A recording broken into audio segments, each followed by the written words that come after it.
Ladies and gentlemen, boys and girls, welcome back. It's the One Health Podcast. I'm your host, Tori Schmelzer. I am a fitness entrepreneur and fitness enthusiast. My goal is to share the knowledge I gather through meeting industry experts with as many people as I can. For those of you who are new to the show, each week we are going to bring on different experts in areas of health. So that could be mental health, physical health, professional health, spiritual health. You name it, we cover it. We don't claim to be experts on any of these subjects. We just know the people that are, and we interview them for the greater good. Thanks again for all of the love and support on social media. Anybody who's taken the time to give us a like, share, anybody who's got on that YouTube channel, watch one of our episodes, we really do appreciate that. If you guys could do us a huge favor, hop on that iTunes app on your phone, that little purple podcast app that everybody has on their phone. Click on that, scroll down, find One Health Podcast, and then leave us a review. We really do appreciate that. That genuinely does help us in the rankings.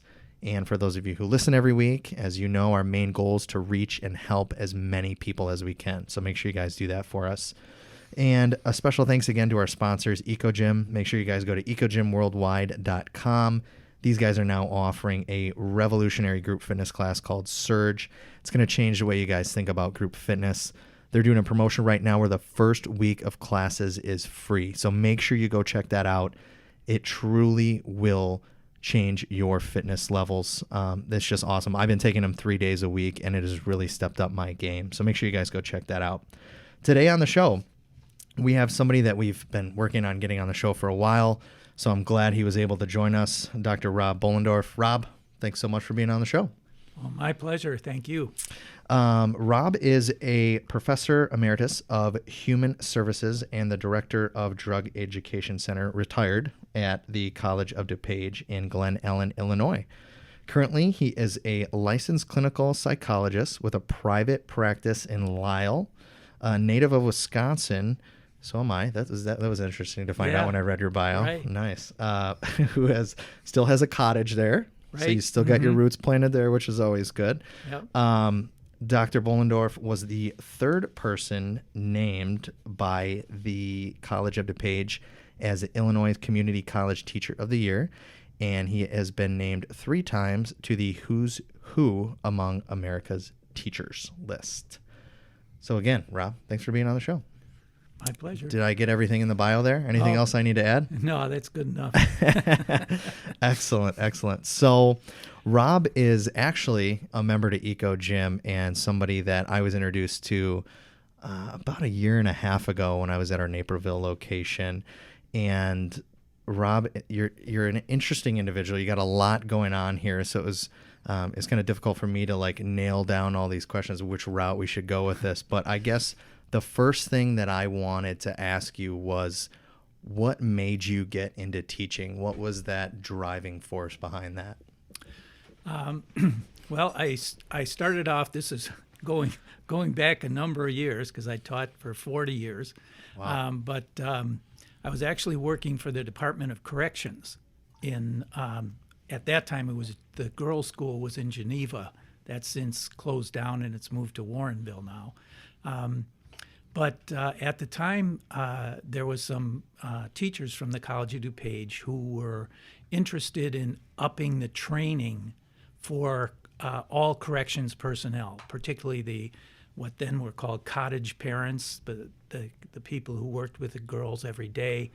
And I was then the director of training at the girls' school.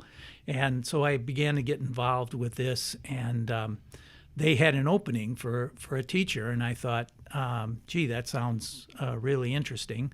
And so that's kind of how I got started. And when I first started, we would go to all the different correctional facilities, both adult and juvenile, in the area and teach classes. So I was on the road quite a bit. Wow. But it was a very interesting experience, and that's kind of how I got started.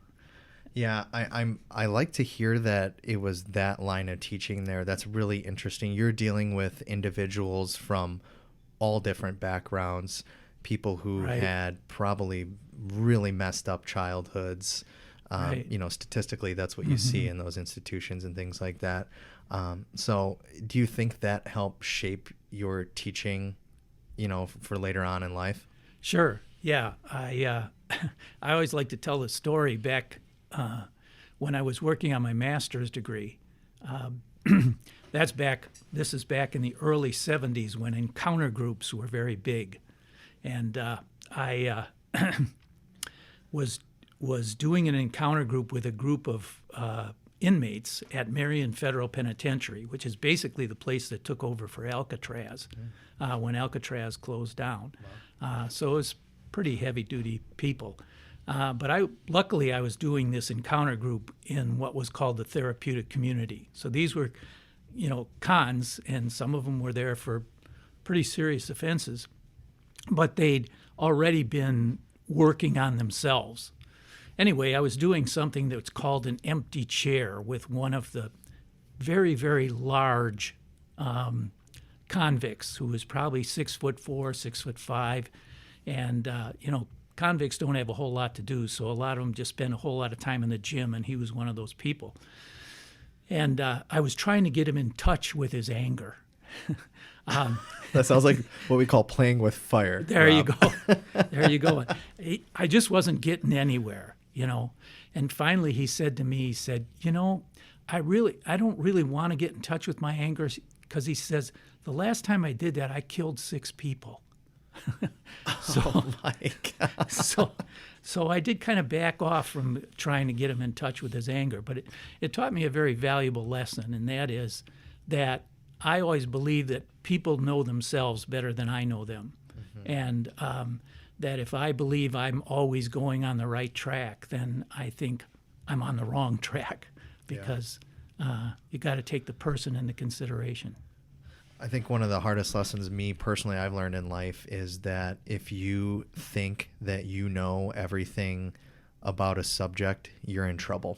Exactly. There's always more that you can learn and research and things like that. So right. I think that, it takes a big person to admit that, well, maybe this person, I might be the professional.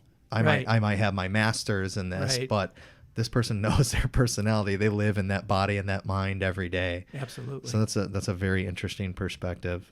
So that was an interesting segue into how you got into teaching, right?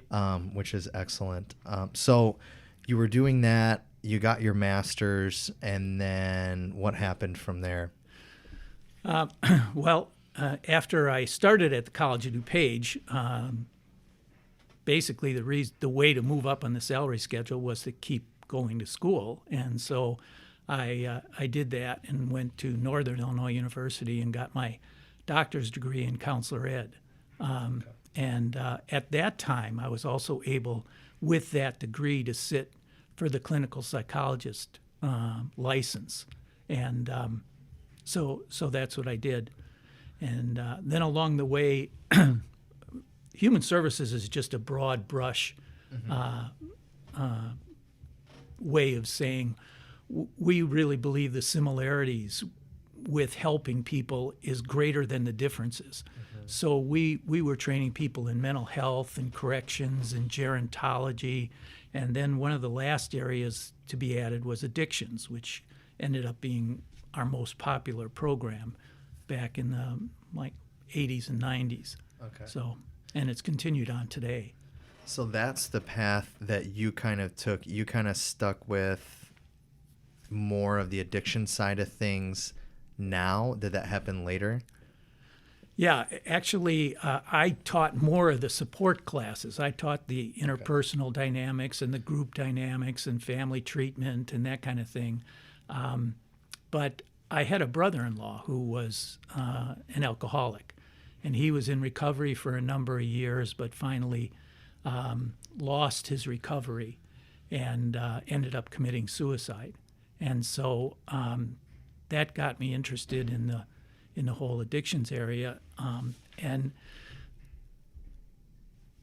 I don't want to go into that whole story, but yeah, no. I also got very interested in telling stories. Having gone all the way through to my doctor's degree, I probably shouldn't admit this, but I always had a heck of a time reading textbooks. I thought textbooks were boring, and I would start at the top of the page and read to the bottom, and then I'd get to the bottom and I'd go, well, what did I just learn? And it wasn't much because my mind was somewhere else. I wasn't thinking about what I was reading. And so I got some ideas for stories, and I tried them out on students, and they ended up liking them more than the textbooks. Matter of fact, I remember once standing in the urinal in the bathroom, and one of my students came next to me and doing obviously the same thing, and he said, I'm really mad at you. And I said, really? Why? He said, well, because this was my first book, Sober Spring.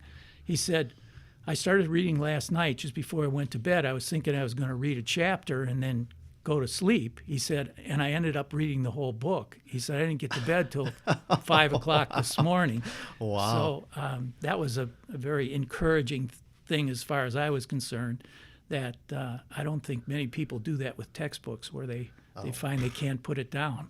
No, that's a rarity. Yeah. So you were teaching these courses, and then you wrote this book, and I read on your website that you started to, and correct me if I'm wrong here, you started to use those in lieu of the textbooks instead, or some of them?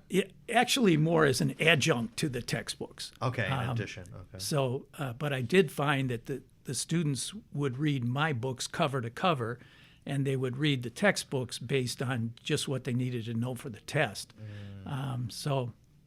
Anyway. Okay.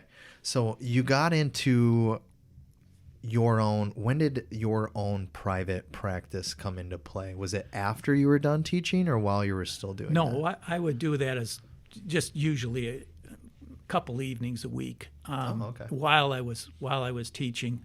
That started in 1976 was when I finished my doctor's degree. And then after that, I had to sit for the registered, then it was called the registered psychologist exam, and I passed that. And then shortly after that, I started a small practice and pretty much continue to keep it small. I'm not interested in doing that full time. So, got it. Are you, in your practice, is it everything, or is it specifically focused on addiction treatment, or is it a little bit of everything? I, for a long time, did pretty much a lot of everything. Now, I actually have a very limited practice, but I do spend more time going to various treatment centers and talking about various subjects. And as I hope we'll get into, one of my major interests is mindfulness and teaching that. Got it. So, well, yeah, I mean, that was an excellent segue. Okay. So one of the things you teach is mindfulness, and I saw that in your bio. Right. Talk a little bit about that. What is your approach with that when you're speaking to people or trying to teach them about that? Well, again, as I found out when I was teaching all along, I basically, matter of fact, I'm all excited because I just found out probably next week my first book on mindfulness is going to come out. And again, I use a story to introduce it. It's called Walks Tall the Moon. Okay. And then the subtitle is just called Teaching Mindfulness. So when people, mindfulness is a very broad term. Sure. If somebody wants to learn about mindfulness, what's a good description of it? How do you describe it to them? Well, first of all, there's a couple of different ways you can look at it. Some people believe that the origins of mindfulness started with Buddha back about 2,000 years ago. The more modern version has been around in America probably for 50, 60 years now. A guy named Kabat-Zinn is one of the first people to define it. And he defined it in very simple terms. He said, mindfulness is paying attention to what's going on in the present moment without judgment or criticism. So that's a simple way of looking at it. You can also look at it as a form of meditation, where you may sit down for anywhere from a minute to a half hour, simply meditating. Usually for novices, the way you start is simply by paying attention to your breathing.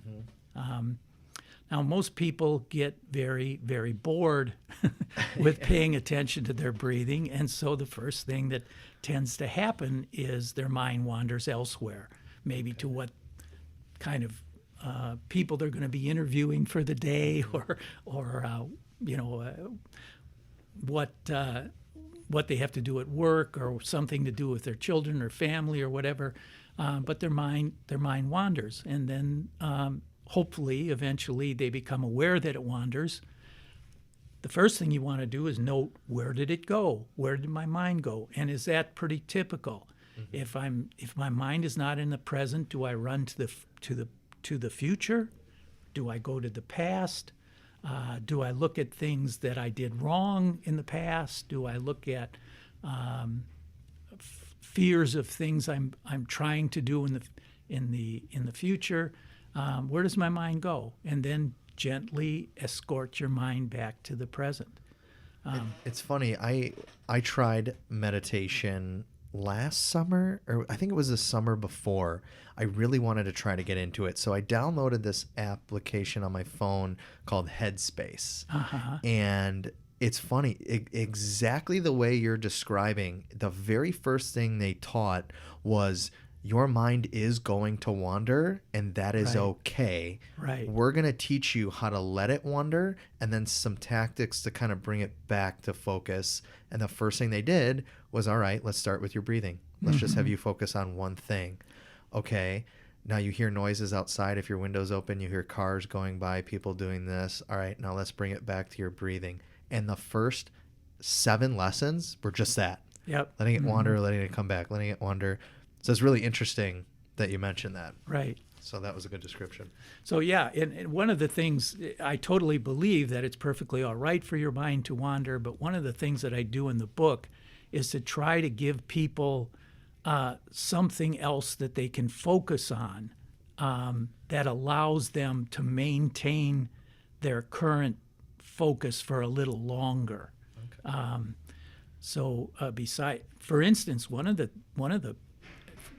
which is the other important thing I want to make. Mindfulness is not just meditation, but you can do, the idea is to bring your mind and your focus always to the present, whether you're eating, whether you're walking, whether you're exercising. It's one of the things that my trainer is always getting me to focus on when I'm lifting weights or whatever is my breathing. So you can use your breath. You can be exercising and focusing on your breathing at the same time, which makes it a little bit easier to stay in the present moment. And again, that's the important goal, I think, for mindfulness, is keeping our mind in the present moment for longer and longer periods of time. Got it. It's never going to stop wandering, just maybe a little less frequent. And I think this is, and probably one of the reasons why you do this, is to alleviate some of the worry, right? Am I on the right track there? Alleviate some of the things that we're worried about. I find myself worried. I'm a worrier. That's just kind of how I am. And I do try to work on that. But I was reading a book the other day, and it was bringing up mindfulness about there is so much wasted energy on worrying about things that haven't happened yet. Right. And we all do that, right? Absolutely. So you're sitting here worried about things that are not in the present. You're worried about all the future, what if. So I think that's amazing, trying to figure out a way to just focus on, okay, what's happening right now in this moment? Let's focus on that, not what we think is going to happen. Right. And usually along with that, I think not only does our mind go to the future, which is one thing, if we were making plans or whatever for the future, that's one thing. But usually we add another element to it, which I call catastrophizing. We not only go to the future, but we go to the worst possible scenario of the future and go there and worry about that. Yeah. So. And it's so interesting. All of the, I listen to podcasts and I try to read books, the Tony Robbins books and Right. things like that. All these great leaders, motivational speakers and things like that. What I'm gathering from all this information is that they do take the time to meditate first thing in the morning to Right. bring things into perspective. And then that's one of the things that they preach when they give these speeches and things like that. So that's really interesting. Yeah. So you've come out with this series of books. What was your purpose and your drive behind releasing these books to the world? Well, first of all, the last statistic I heard was that there is 188 people per day dying of heroin overdoses. Wow. And there's 21 veterans, Army and military veterans, committing suicide per day. So it's a tremendous problem. My goal, though, is probably, at least for the first couple of books, was not so much to. My first book was on alcoholism, and my goal for that was not so much to cure the alcoholic, because they're not going to sit down and read a book about alcoholism. Yes, true. True. My goal was to try to educate and also give people around them some skills so that they could confront the problem and hopefully get them into treatment. And then it's treatment's job to cure the alcoholism, which, of course, you don't cure it, but to get it into remission. So that was my first book. My second one was really on relapse and recovery issues. Again, a lot of people go through treatment, but treatment is only, somewhere between 40 and 60% effective. So we have a lot of people going in, but it doesn't keep. And so my next goal was to try and help people to maintain their recovery. So then my next book was on cocaine, and the next one was on heroin, then on gambling, finally on PTSD. And the last one I tried to do was basically on the early stages of domestic violence. Kind of my goal is to look at the dating public, which is probably usually, people in their somewhere 15 to 30 range, and point out some things that, first of all, they might find to be very appealing in the beginning, but actually might be signs of potential domestic violence. For instance, control. A lot of people might, young women, let's say, are very excited about the fact, oh, my boyfriend wants to spend every minute with me. He doesn't want me to see other people. He doesn't even like it when I go out with my girlfriends. Well, that's oftentimes a sign that he's going to, limit your social interaction so that he has total control over you and what you do and what you don't do. So, yeah, that's what we call a classic red flag. Yeah, exactly. We all know people that have been in those relationships. Absolutely, though. Yeah. And like you said, it might not manifest itself right away. It tends to happen over the years. Right. So, yeah, that's interesting. So you have a tagline. So a lot of people, so these are fiction books. Yes. So what was your tagline? What was it? Fighting addiction with fiction. Fighting Correct. addiction with fiction. I love that. So these are fiction stories that you've used to guide people through these life issues. Absolutely. Yes. Okay. I find that really interesting because a lot of books that are out now are all self-help books and they do this, do this, do that. So in the book, you're just talking about fictional characters and how they dealt with this? Is that kind of how you have it structured? Yes. Yeah. Usually, hopefully, in the end, people get better. Yeah. I'd like to think my books are very, very optimistic. And I think it's important to point out that probably the most successful program in treating addictions has always been Alcoholics Anonymous. And when you think about it, that's basically people telling their stories. If you go to an open AA meeting, that's what it is. The only difference between theirs and mine is theirs are real and mine are fiction, although it's based on what I think often happens in those kind of situations.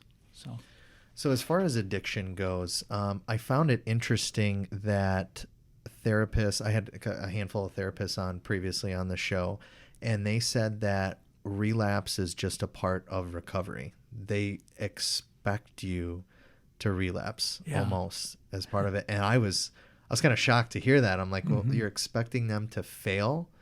Is there, what is it, like 50% of them will relapse, or is it more than that? I don't know. It depends on the statistics. You hear various things, but yeah, and it depends on the drug too. Heroin, for instance, the relapse rate is almost 100%. Wow. Wow. I mean, again, they might eventually get help, but a lot of times it takes more than once. So when you're in your practice, you're helping people through this. Are you seeing more family members that go to you first and say, "Hey, so and so in my family is addicted to this"? Is that kind of how it evolves? I guess. Yes, and that's again sort of the subject of my first book. Is I really taught families how to do an intervention, and how to intervene and how to do it. But I think one of the important things too, it would be a good thing for everybody to understand intervention, because it teaches people the proper way to confront any problem. You don't have to just use an intervention to intervene in alcohol. Let's say you have an aging parent who is living by themselves and starting to leave the stove on and things like that. They also need help. And if you can confront them in the proper way, it's not a guarantee, but the chances are a little bit better that they're going to get the help that they need. I have 2 sets of grandparents who are extremely stubborn. There you go. And I don't know if they'll listen to this, but there have been several members of my family that I've been trying to say, it might be a little bit easier on you guys if you went to a community that just offered some help, where you're not having to take care of the grass and the home repairs and this and that. I mean, at their age, they've kind of earned the right to relax a little bit. You know what I mean? Yeah. And I know that's a very positive spin on things, but you're right. It's an uncomfortable conversation to have with somebody that you love and you care about. Sure. And, for them, it's a pride thing. Yeah. A lot of times, especially with some of the older generations. Right. So it's interesting. So let's dive into a little bit of detail here. What are some of the first things that you would tell a family, like in that situation? What's the proper way to start approaching that conversation to get through to somebody? I like to divide confrontation into 3 areas. And the first is, what do you observe? Okay? And like in mindfulness, we want to do it without judgment. So rather than saying to a person, "Hey, last night you were drunk," it's much better to say, "Last night you were slurring your words when you talked, you were stumbling when you walked," and things like that. So that's the observation. So when you're looking at this, if you're a family member, how do you feel? Maybe it's at a party and you went to them together and you're feeling really embarrassed, not only for them but for yourself. And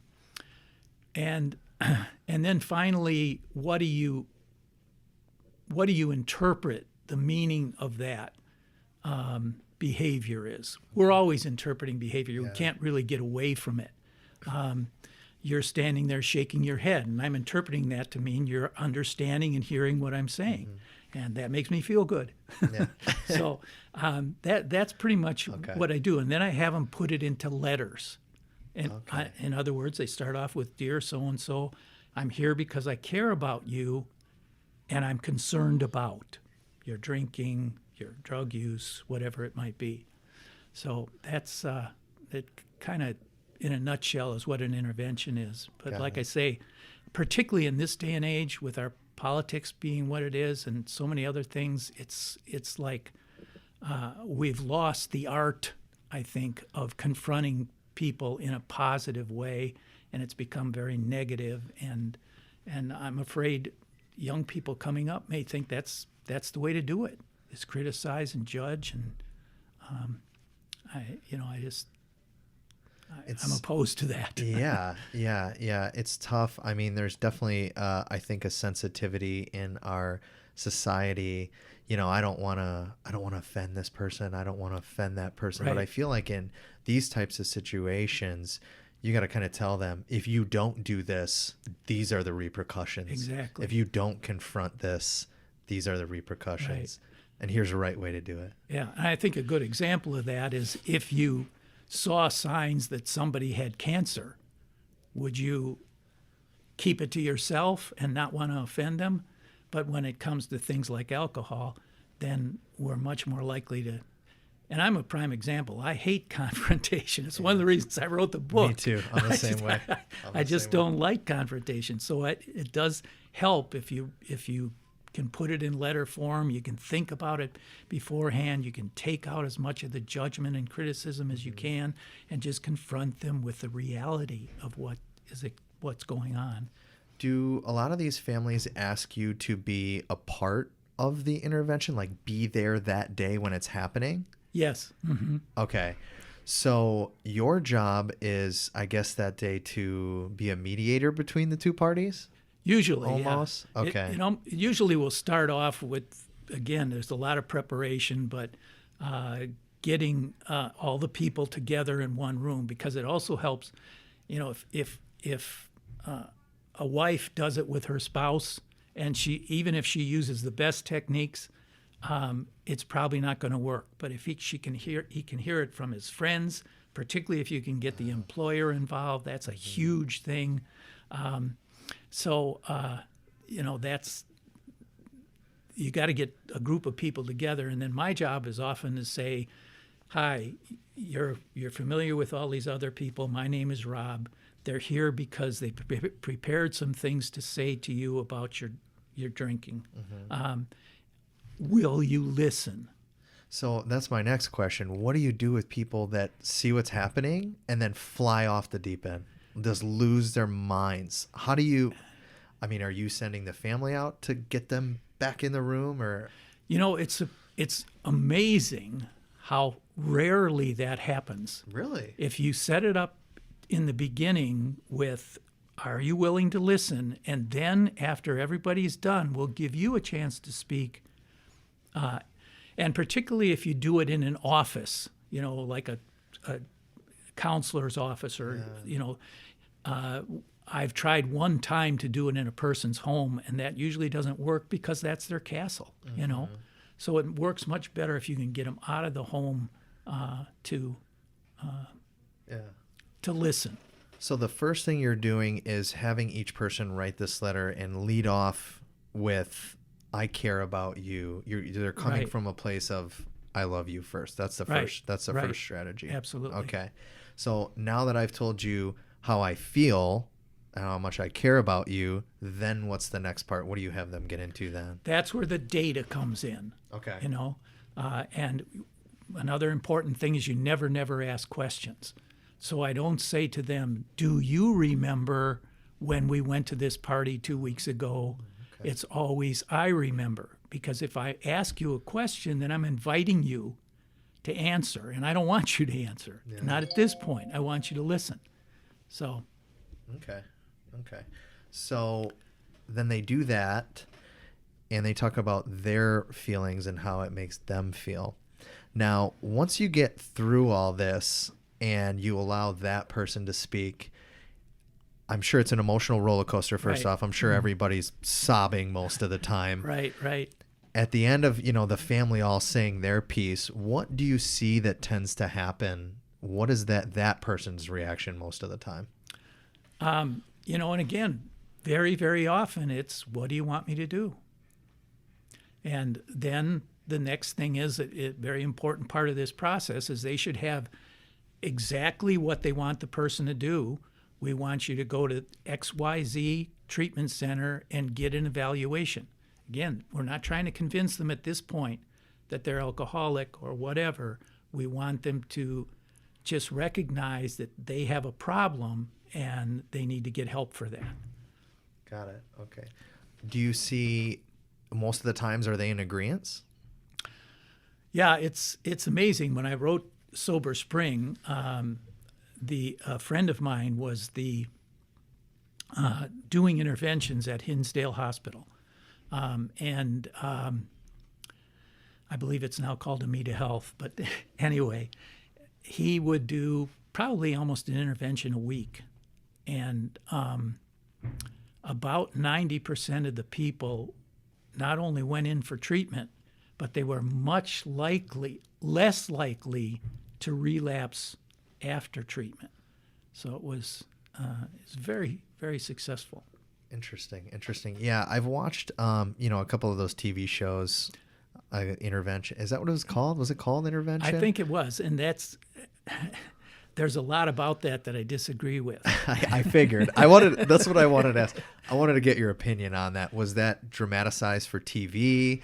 I feel like on that show, half the time they would try to look for people that would just walk out of the room and try to escape just for theatrical, embellishment.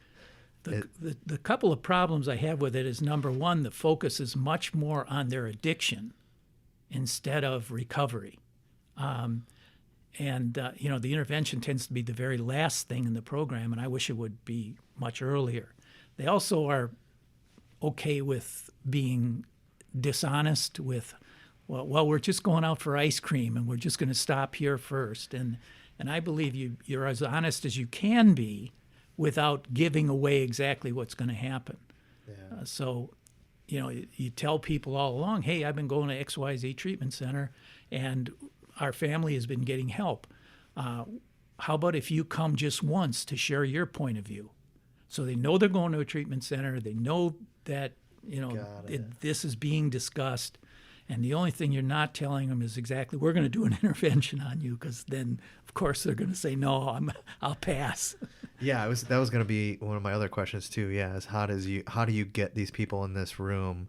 Because if you're just outright lying to them, it really blindsides them. I feel like that's a very negative thing to start with right off the bat. Yeah, and the other thing is, we always try and do it with love. That should be. I'm here. I'm telling you this because I love and I care about you, and I'm concerned about. A lot of people get into what they call the bottom lines. If you don't do this, then we're going to do that. And then again, they may go into treatment, but they're doing it because they feel they're being threatened. If they don't do it, this is going to happen. It's much better if they go in thinking, gee, my family really loves and cares about me, and they're concerned about this. Yeah, then your opportunity for success increases. Then I like that. So you've done like speaking engagements in the past, sure, right? Mm-hmm. Where you go and give. What's your approach to those? Does it just depend on the organization that invites you in? Hey, we want you to talk about X, Y, and Z. Usually, sometimes I go over a couple of month period, and I might do one on the family and addiction. Okay. I might do one on relapse and recovery issues. And then, as I mentioned, the other one that I do a lot is on mindfulness and teaching mindfulness, which is, I think, one of the greatest things for addicts. And there's a technique called STOP, which just if you picture a stop sign, and it's an acronym. The first letter means S is stop. The second is take a breath. And taking a breath helps us to re-engage our brain instead of the upper parts of our brain rather than lower parts. And then the third is observe, and then finally the last is proceed. I have a granddaughter who plays softball, and I like to use the example of, okay, you're standing in the on deck circle, and you're taking some practice swings. Stop, take a breath. What do you observe? What do you want to pay attention to? How I'm swinging the bat, how my stance is. Yeah. And then once you proceed, then it's probably best if you only focus on one thing. I'm not a baseball expert, but I would think that would be focus on seeing the ball. That makes sense. Yes, that makes sense. Okay. So, Who taught you about mindfulness? Was it anyone in particular, or was it you doing your own research? a lot of that, having two different professional degrees, I'm an addictions counselor and I'm a clinical psychologist, I have to keep up on what's called CEUs, which is continuing education credits. And, I've been doing this now for 40 years. So I try and find some new things, not only that might, since I'm less involved in doing therapy today, I'm more interested in things that are going to help me. And so mindfulness looked like a promising subject. And so I think we started off with the Great Courses, I think it's called. And my wife and I when we travel up to our cabin, it's about a 4-hour trip, and we would listen to these mindfulness tapes. And I just found it fascinating and very interesting. And so I've continued with one after another of those. Got it. So you recently released a book on that? That was one of them, right? No, that's the one that's coming out. That's the one that's coming out in a week. And okay. Actually, I'm having a book signing at EcoGym. You guys got to come check it out. In Naperville, right? Naperville, yes. EcoGym Naperville. What? Did they nail down a date yet? Not yet, because I wasn't sure. I just found out today that it's probably going to be out in about a week. So I think we talked about the end of May, because probably by the time I order books. And the other thing is, for all the books I sell, I'll either give $1 to PADS, which is a homeless shelter program for DuPage County, or I'll give $1 to Sharing Connections, which picks up furniture and then takes it to a warehouse, and then people who are in need can come and take the furniture home. Their goal is tonight everyone eats at a table and sleeps on a bed, which I think is pretty cool. That's amazing. Yeah, I really like that. That's something different that I haven't heard of. Right. What's the name of the book that's coming out? It's called Walks Tall the Moon. Walks Tall the Moon. Teaching Mindfulness. Okay, got it. And I'm so excited about it because the whole book is only about 40 pages long, so you can probably read it in about an hour. But you'll be finished and you'll have 10 new mindfulness techniques. You'll understand the process, and you'll have 10 or so mindfulness techniques that you can begin practicing right away. And at the end of the book, I even ask you to commit to doing one or two of them and when you're going to do it. So it kind of nails you down. That's awesome. When, so you said end of May that comes out? Hopefully it'll be out in a week, but by the time I get... Oh, then we'll do the book signing end of May. Okay. Once I get the books, then the end of May is when hopefully the book signing will take place. If people want to, where can they go to purchase these books? Are they on like Amazon, or are they on your website? Amazon, and you can also get them through my website, yes. What's your website again? One more time? It's called Fighting Addiction with Fiction. fightingaddictionwithfiction.com. Okay. Correct, yes. Got it. Okay. Glad you added the .com. Yeah. I'm still new to all I this. just had a guy on earlier who had a .org. So, okay, yeah. So, that's important. Yeah, you got to clear that up, I guess. If people want to, connect with you, ask questions, is the website the best place to go to do that? I think the website also gives my email address. I'm still pretty new to all this technology stuff. Yeah. So I think I saw it on there. There was a contact form on there. Yeah. Okay. So best is email me. Excellent. Well, I always like to wrap up the show with getting some practical advice from my guests. Okay. So I guess let's touch on mindfulness. Okay. Since that's your main subject here. What are 2 things that I can start doing, or the listeners can start doing, to tap into mindfulness or start practicing? What are the first 2 practical things that we can start doing on a daily basis? I would suggest sit down and maybe set a timer for 1 minute and count how many breaths you take in that 1 minute. And then the nice thing is, once you know how many breaths you take in a minute, you can stop periodically during the day. Most of us can find a minute and take those breaths. And that's a great way to get started. And the other one that I would suggest, which I think I'm 72 years old, and so there's a lot I'm probably behind on, but I find that driving is a scary thing to do anymore, particularly on expressways. You see people going 90 miles an hour and looking at their cell phone at the same time. Try mindful driving. Shut off the radio. Put away your cell phone, and just concentrate on driving your car. And that's a good one. Mindful walking is another excellent thing that you can start off with. I love that. I love that, especially the mindful driving part. I personally believe no one is paying attention anymore. I know. It's scary. I used to have a job where I had to drive, one of those UPS looking trucks. I drove for a different company, but and their number one priority was safety of the drivers, right. Clean driving record and things like that. And it's funny, at the time, I thought that all these quizzes we had to take on their website and all that stuff for safety were a waste of my time. It's funny, I actually learned so much from taking those. Yes. I still practice them. Like, one of them is backing into a parking stall is actually the safest way to park, because when you pull out, you can clearly see in both directions. Yes. If a car's coming.